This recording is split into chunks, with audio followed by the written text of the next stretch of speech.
Minsan nga daw na padagjoy kusina, nagluto ak manan, iti makanan.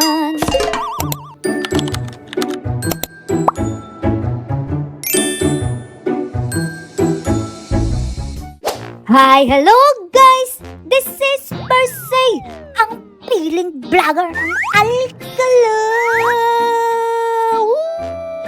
So for today's video, magmumukat muna ako. Another day, another mini vlog. Bago ang lahat, ay gagawa muna tayo ng mabuti sa mundong ibabaw. Ikakabuti din ito ng iyong kinabukasan. Sa hirap ng buhay ngayon, kailangan nating mag-ipon para kahit papano ay may dudukutin tayo, no? Kaya simulan mo na ngayong araw. Barya-barya lang iyong sa paningin, pero pag naipon-ipon yan, huwag kang uutang, okay? Malapit na naman mapuno itong pangalawang Mickey Mouse Bank ko. Pag napuno ay bibili ulit ako Sabi ko nga, pag nakalima ako, saka ko siya bubuksan, okay? Natapos kong ipisok-pisok ang mga barya of the Philippines, dito naman tayo sa kusina of the Philippines. At dahil hindi pa ako nag-aalmusal, ay kailangan kong mag-almusal na.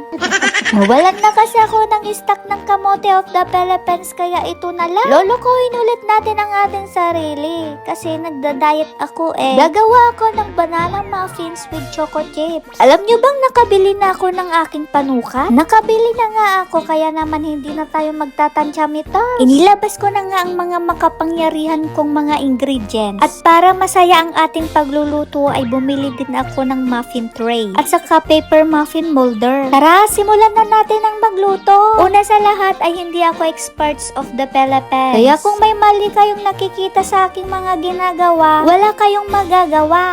Okay? Ako lang naman kasi ang kakain. Kaya what you see is what I eat, na? Nandito na nga tayo sa power of mixing. I add a butter, a sugar cane, and egg yolk. Anyways, konti lang ang nilagay kong sugar. Wak ko bet kasi very sweet. Dahil lalagyan ko pa mamaya ng choco chips. I add also vanilla flavor, 1 cup of flour, the baking powder, and the baking soda, and the salt. At eto na nga yung choco chips. Tapos na nga natin ilagay ang lahat ng mga makapangyarihan sa mundong ibabaw. Kaya naman, eto na, magmomold na tayo. Pangapatan lang yung binili ko para kasya sa aking air fryer of the Philippines. Mag-isa lang naman kasi ako, kaya go ko na to. So, nag-toppings lang tayo dito ng choco chips at saka sliced almonds. Diba? Napaka-special ng aking breakfast ngayong araw. Hawak ko na nga ang mahiwaga kong air fryer. Sisimulan na natin ang pagbe-bake of the Philippines. Niluto ko siya ng 180 degrees Celsius at 20 minutes of the Philippines. Habang nga hinihintay kong maluto ito, nagkanta-kanta muna ako.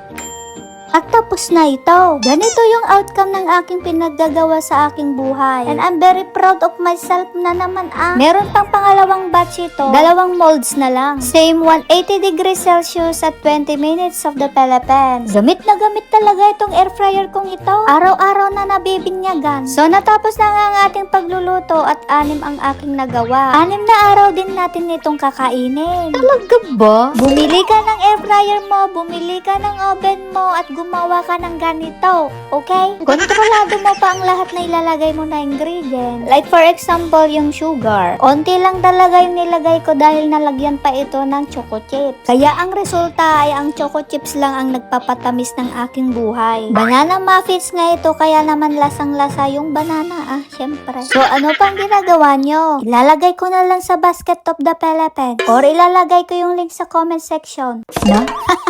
Kain tayo ka Philippines ko.